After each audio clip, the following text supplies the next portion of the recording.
Ghana sits on the southern edge of West Africa, facing the Gulf of Guinea and the Atlantic Ocean. On a map, it may look compact compared with some of Africa's largest states, but its influence has often been much bigger than its size. Ghana covers about 239,567 square kilometers and is bordered by Ivory Coast to the west, Burkina Faso to the north, and Togo to the east. Its capital, Accra, is also its largest city and one of the most important urban centers on the West African coast. Today, Ghana has more than 35 million people, making it one of the most populous countries in Africa and the second most populous in West Africa. But to understand Ghana, it is not enough to list borders and population. Ghana's story is about trade routes, kingdoms, colonial resistance, independence, democracy, and a national identity built from many peoples and traditions. Geography has shaped Ghana's history from the beginning. The country stretches from a warm Atlantic coastline in the south to drier inland areas toward the north. Between these zones are coastal savannas, tropical forests, river systems, and agricultural lands. This environmental variety helped support different ways of life, fishing communities along the coast, farming societies in forest regions, and trading networks linking northern Ghana to the wider Sahel. The coastline also became a major contact point with the outside world, especially after European ships began arriving in the 15th century. Ghana's position made it a gateway between inland West Africa and the Atlantic world.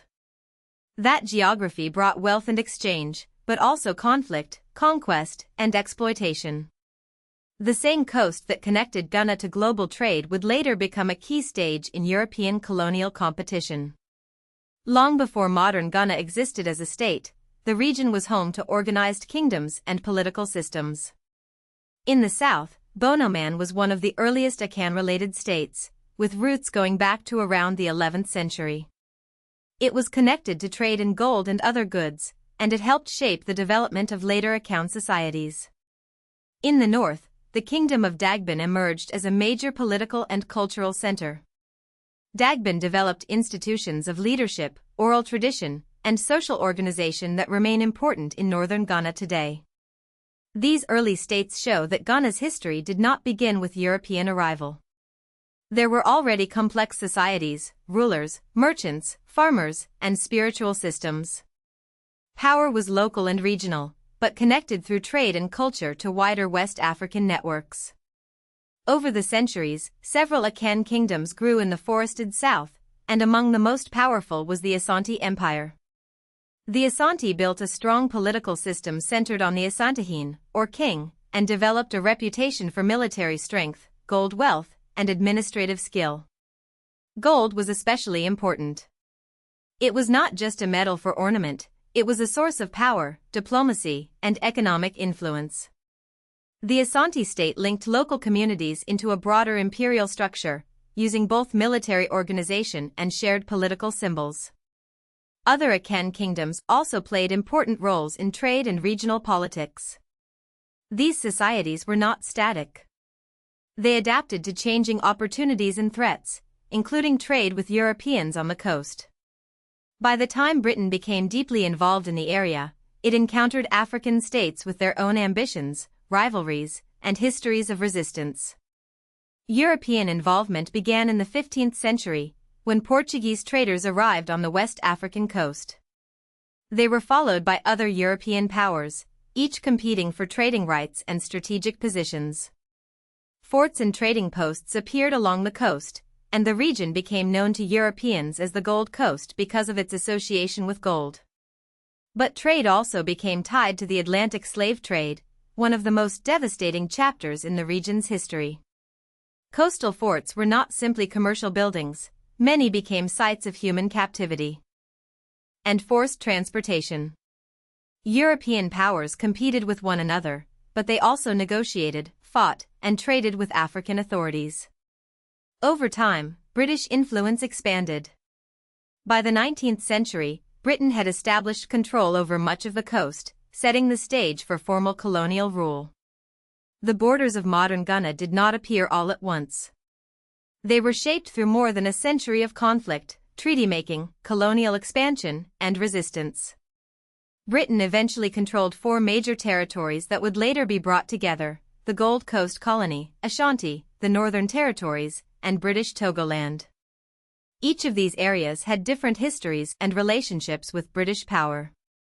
The Ashanti resisted British domination through a series of wars, defending sovereignty and political authority. Northern territories experienced colonial rule differently, often through indirect administration and local chiefs. British Togoland had its own separate background as part of the former German colony of Togoland before becoming a British-administered territory after World War I. When these areas were unified, they formed the basic territorial shape of the country now called Ghana. The struggle for independence intensified in the 20th century. Educated elites, workers, veterans, students, traditional authorities, and ordinary citizens all contributed to rising political pressure against colonial rule. The most famous figure in this movement was Kwame Nkrumah. Nkrumah argued that political freedom was not something to be slowly granted by colonial rulers, but something Africans had the right to claim.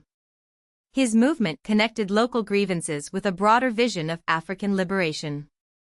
On March 6, 1957, Ghana became independent, becoming the first colony in Sub-Saharan Africa to achieve sovereignty.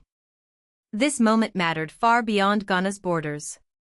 It signaled that colonial rule in Africa could be defeated, and it inspired liberation movements across the continent. Ghana's independence was both a national victory and a continental symbol. The choice of the name Ghana was itself meaningful. The modern country is not located where the ancient Ghana Empire once stood, but the name connected the new state to a proud pre-colonial African past. Under President Kwame Nkrumah, Ghana became closely associated with Pan-Africanism, the idea that people of African descent share linked histories and should cooperate politically, culturally, and economically. Nkrumah supported anti-colonial movements and hosted activists and thinkers from across Africa and the African diaspora.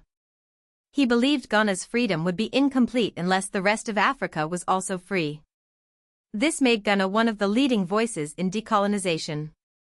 Even when Nkrumah's rule became controversial and Ghana later faced political instability, the country's early role in African liberation remained central to its identity.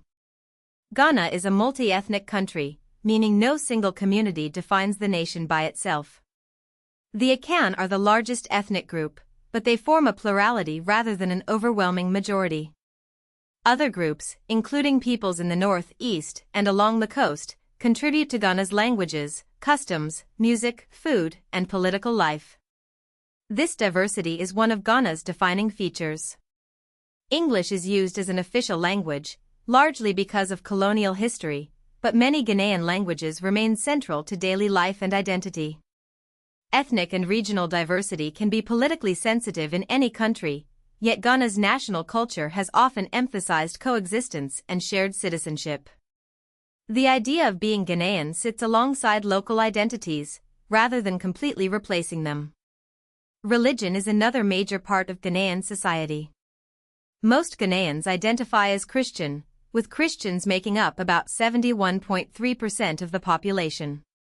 Muslims account for almost a fifth, while around a tenth practice traditional faiths or report no religion.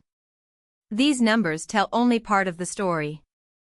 In everyday life, religion is often woven into family events, public ceremonies, education, music, and politics. Traditional beliefs and practices can also continue to influence culture even among people who identify with world religions. Ghana's religious landscape is therefore not just a set of separate categories, but a living mixture of institutions, rituals, and moral communities. The country is often noted for relatively peaceful relations among religious groups, an important foundation for social stability. Politically, Ghana is a unitary constitutional democracy. This means authority is organized under one national constitutional system, led by a president who serves as both head of state and head of government. Ghana has not been free from political turmoil. Like many post-colonial states, it experienced periods of military rule and constitutional change after independence. But in recent decades, Ghana has gained a reputation for more stable democratic competition, regular elections, and peaceful transfers of power. International measures have often ranked Ghana relatively well for governance and stability in Africa. In the 2022 Ibrahim Index of African Governance, Ghana ranked 7th for political stability in Africa, and in the 2024 Fragile States Index it ranked 5th in a way that reflected relative resilience. These rankings are not perfect, but they show why Ghana is often seen as one of the continent's stronger democratic examples. Ghana's international role reflects both its geography and its history. It is a founding member of the Non-Aligned Movement and the African Union, and it belongs to the United Nations, the Commonwealth of Nations, ECOWAS, the Group of 24, and the South Atlantic Peace and Cooperation Zone. These memberships place Ghana in several overlapping worlds: West African regional politics, African continental cooperation, global diplomacy, and the legacy of former British colonies. Through ECOWAS, Ghana participates in regional debates on trade, security, migration, and political crises.